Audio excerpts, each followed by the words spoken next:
नमस्कार, मैं हूं रत्नेश कुमार और आप देख रहे हैं टेलीस्कोप न्यूज़।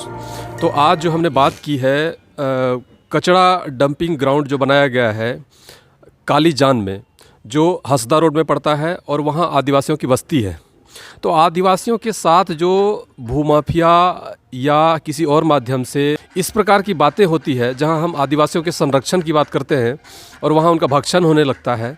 तो इस विषय पर जो है हमारे साथ मौजूद हैं अशोक ठाकुर जी, जो ज़मीन के काफ़ी जानकार माने जाते हैं।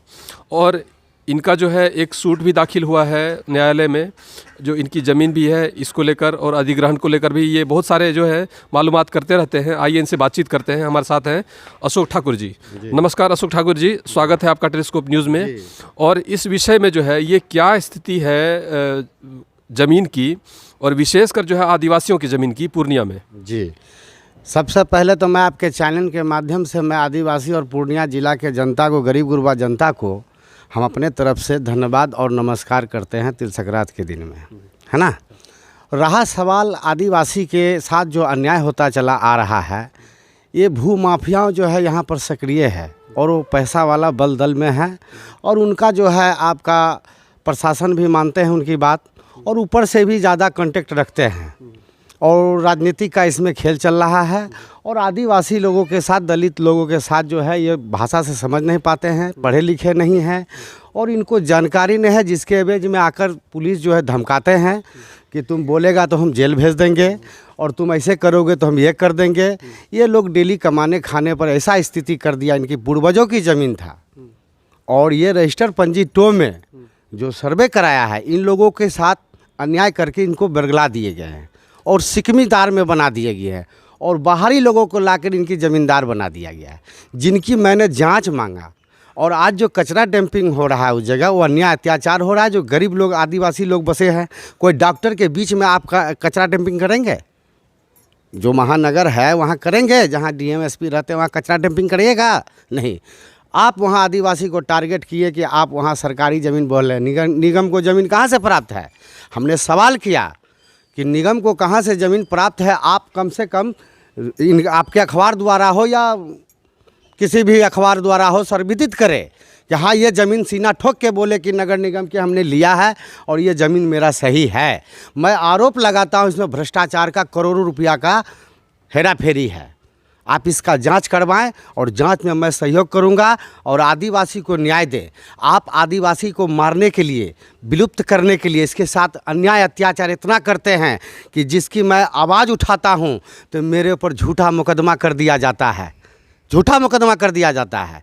और बाहरी लोग गुंडा से मिलकर हमको तंग परेशान करवाते हैं। बाहर निकलना मुश्किल है। इसकी लड़ाई लड़कर और अपनी लड़ाई लड़कर मैं इतना बड़ा मुसीबत में फंस गया हूं कि प्रशासन भी जो है हमारा कोई सुनवाई नहीं लेते हैं। सब भूमाफिया के साठ गांठ में है। भूमाफिया का जो केस है वो बसगामा में देखा गया था।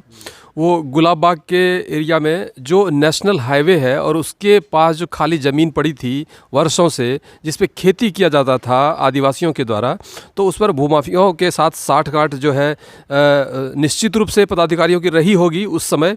और ये अंचल का मामला है, जो ज़मीन का हेरफेर जो होता है। जिस तरह से मैंने कागजात देखे या किसी और भी, मैंने वकील से भी बात की, मैंने अमीन से भी बात की और उनका भी यही राय था कि यहाँ अमुक पेज में इस तरह से जो है गड़बड़ी की गई है, भ्रष्टाचार किया गया है। तो ये जो वकील या जो कर्मचारी हैं या जो अमीन हैं या स्थानीय नागरिक जो है, वो जब उस गलती को पकड़ सकते हैं तो निश्चित रूप से जिनको उस काम के लिए रखा गया है वहाँ पे सरकारी ऑफिस में, कार्यालयों में जो बैठे हैं पदाधिकारी हैं या कर्मचारी हैं या कर्मी हों, तो उनको तो निश्चित रूप से इस बात का ज्ञान होगा कि गलती कहाँ पर है। लेकिन उनके देखरेख में यह गलती जो है फल फूल रहा है और उस पर कोई कार्रवाई नहीं हो रही है, ना ही उच्च पदाधिकारियों द्वारा जांच की जा रही है। और एक आप छोटे मोटे कर्मचारी को जो है बलि का बकरा बना के उसको आप सस्पेंड कर देते हैं, बर्खास्त कर देते हैं, तो इससे मामला आपका सही नहीं हो जाता है। कार्यालयों में जो कागज में हेर फेर होता है, इसके पीछे क्या कारण है, आपको क्या लगता है? कार्यालय में जो भी हेर फेर हो रहा है ये भ्रष्टाचार के ऊपर हो रहा है। तमाम जो है ये आपका अंचल अधिकारी हैं जो वर्तमान पूर्णियापुर में, यही नहीं जिले का ही बात कर रहा हो, प्राय सब अंचल कार्यालय में इसी तरह स्थिति है। जो आदिवासी के साथ ऐसा व्यवहार किया जा रहा है कि लगता है ये जन्म लेके धरती पर पाप कर गए हैं। अगर मेरी बातों से आपको अगर यदि विश्वास ना हो तो मैं आपको सर्वे में घुमा के करवा सकता हूँ कि इसकी स्थिति क्या है। जबकि खेती गृहस्थी इसका मेन मुख्य साधन है जीविका का, और उसको जो है रोक दिया गया, उसको जो है वंचित कर दिया जाता है, 107 लगा दिया जाता है, बोलता है गुंडा एक्ट लगा दिया जाता है, इनको ज़मीन से बेदखल करता, और बड़े बड़े माफियाओं को जो है सलामी देते हैं हमारे साहब लोग कि साहब हैं हमारे नौकरी चला जाएंगे, आदिवासी का जान चला जाए, लेकिन उनकी नौकरी नहीं जाना चाहिए। हमारे मुख्यमंत्री जो पटना में बैठे हुए हैं सचिवालय में, माननीय नीतीश कुमार जी, उनको मैं कहना चाहता हूं विशेष तौर पर आदिवासी पर ध्यान दे, नहीं तो 2024 में आप चले जाइएगा, ये जाना निश्चित है। तो अशोक ठाकुर जी का कहना है कि आदिवासियों पर ध्यान दें, आदिवासियों के संरक्षण, उनके बचाव और उनके रहने सहने की व्यवस्था, बाकी जो अन्य दलित या महादलित के लिए योजनाएं हैं उसमें उनका जो हक है। तो ये सभी बातें हैं, लेकिन जो धरातल पर जो स्थिति है यहाँ पर आदिवासियों की, वो मैं बता रहा हूँ आपको पूर्णिया से विशेषकर। भूमाफिया का जो जाल है, भूमाफिया का जो संगठन इस तरह से चल रहा है और बिल्कुल जो है प्रशासन के नाक के नीचे चल रहा है। ये मैं सरकार को एक बहुत बड़ा ऐसा बात बताने जा रहा हूँ कि हमारे पूर्णिया में जो पूर्व से रहते चले आ रहे हैं वो विलुप्त हो रहे हैं, और बाहरी घुसपैठियों को और रंगबाजों को पूर्णिया में बसाने का ये कौन सा समाज बना रहे हैं और कैसा ज़िला बना रहे हैं, ये हमको भी समझ में नहीं आया। जबकि मैं मूल निवासी हूँ। जो बाहर से लोग आते हैं रंगबाजी करते हैं वो फल फूल रहे हैं, जो नेता का आगे पीछे करते हैं वो फल फूल रहे हैं, बाहर से आके बड़ा बड़ा पद ले लिए हैं, है ना, जनता को बरगला के बाहरी लोगों को यहाँ ज़्यादा बसाया जा रहा है, जो आने वाला समय में पूर्णिया को एक समय भोगना होगा।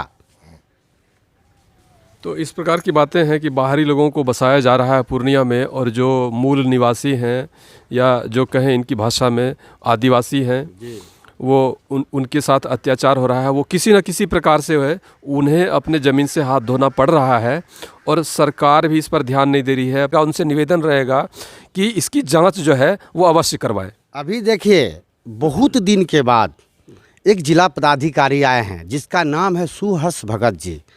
वो अच्छा काम कर रहे थे पूर्णिया में, और एक नगर आयुक्त का जो आए हुए हैं आरिफ हसन जी, वो दो अभी ईमानदार पदाधिकारी आए हैं जो इतना दिन से हमको नज़र में आया है और सही काम करने के लिए ये काम चालू किए हैं। इनके पीछे भी आदमी जो है लग के इनको भी बरगलाने में लग गए हैं। अगर डीएम साहब संज्ञान ले मेरी बातों को तो मैं जांच करवाने में सहयोग करूंगा, जांच में भी सहयोग करूंगा। कहाँ गड़बड़ी है, कौन हड़प के रखा है, कौन इसको बेचा है। नदी नाला पुल अभी आने समय देखे ना, पुल के आगे में बड़ा मकान खड़ा, वो कैसे हो गया बिना पैसा लिए हुए। हाँ, और हम जाके रोक देंगे कि ये गलत हो रहा है तो आप वो कहाँ लगा देगा कि थाना वाला को, सदर थाना, कि ये रंगदारी मांग रहा था, तराक करके 4 गाड़ी से खोजने स्टार्ट कर देते हैं। लेकिन यह ज़मीन का मामला है और किसी चीज़ में उसका आधार नहीं मिल रहा है, और गरीब का लड़ाई लड़ने का सज़ा हम भोग रहे हैं। अपनी भी बात रखे, हमारा भी नहीं सुनता है, तो हमारा नहीं सुनते तो कम से कम इसका भी तो सुनिए, इनको भी तो रियायत दीजिए। एक तरफ सरकार कहते हैं बिहार सरकार को आप गरीब को बसाइए, ज़मीन दीजिए, मैं पैसा दूंगा, और दूसरे तरफ जो है बसा हुआ है उसको आप अवैध तरीक़ा से जो है नियम बेनियम से जो है उसको बरगला के जो है निकालने का काम करते हैं, जान मारने के काम करते हैं। और जितने भी यहाँ नेता जो बाहर से आके जो बने हैं, जितना भी यहाँ बाहरी लोग हैं, यहाँ का नहीं है, ये लोग कहाँ से आए हैं, क्या लेके आए हैं, और सभी व्यक्ति को जो है यहाँ पैसा के लोभ दे के, दे के ऐसे हो, वो जो भी गुंडागर्दी हो, उस तरह का यहाँ मैच जीता जाता है।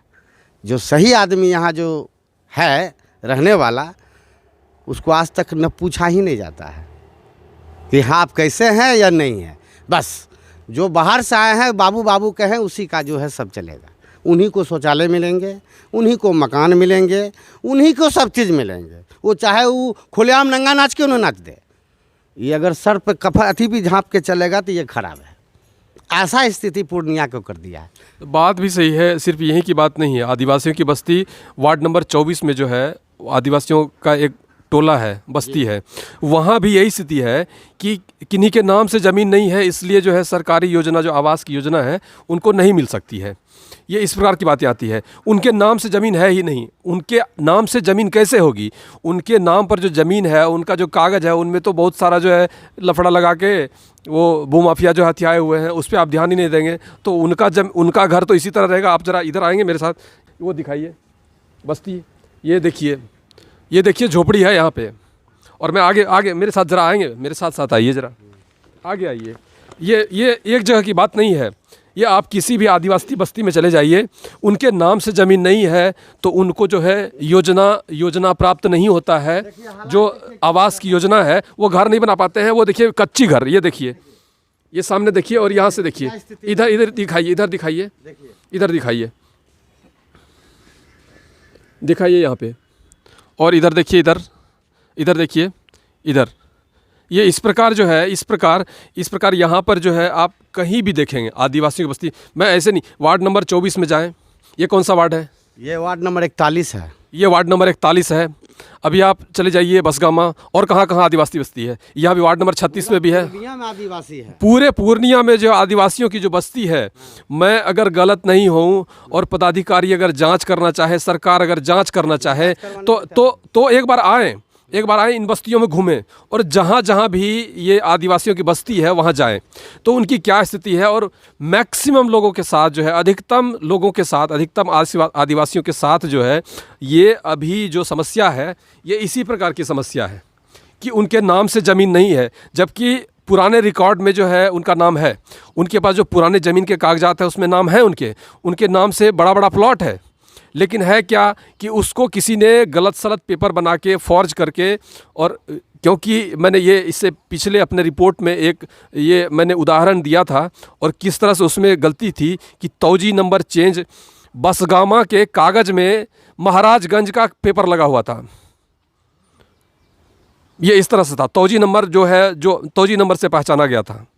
कहीं कोई सील मोहर नहीं, लेकिन उनके नाम से वो केबाला जो है वो चमक रहा है, और उनको संरक्षण भी दिया जा रहा है। अब किनके द्वारा संरक्षण दिया जा रहा है, ये जो है जांच का विषय है। उच्चाधिकारी या सरकार के कोई लोग जो हैं इस पर जांच करें, जिनसे भी जांच करवाना हो, और इनकी स्थिति देखी जाए कि आदिवासियों की क्या स्थिति है। उनके पास ज़मीन नहीं है, उनके पास इस तरह का कच्चा घर है। आप योजना वहाँ से भेजते हैं, केंद्र से और राज्य से, लेकिन योजना फलित नहीं होती है। कारण यही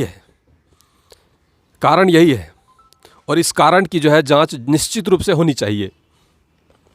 और इसी तरह की खबरों को देखने के लिए उसके सामान्य और सच्चे रूप में देखते रहिए टेलीस्कोप न्यूज़।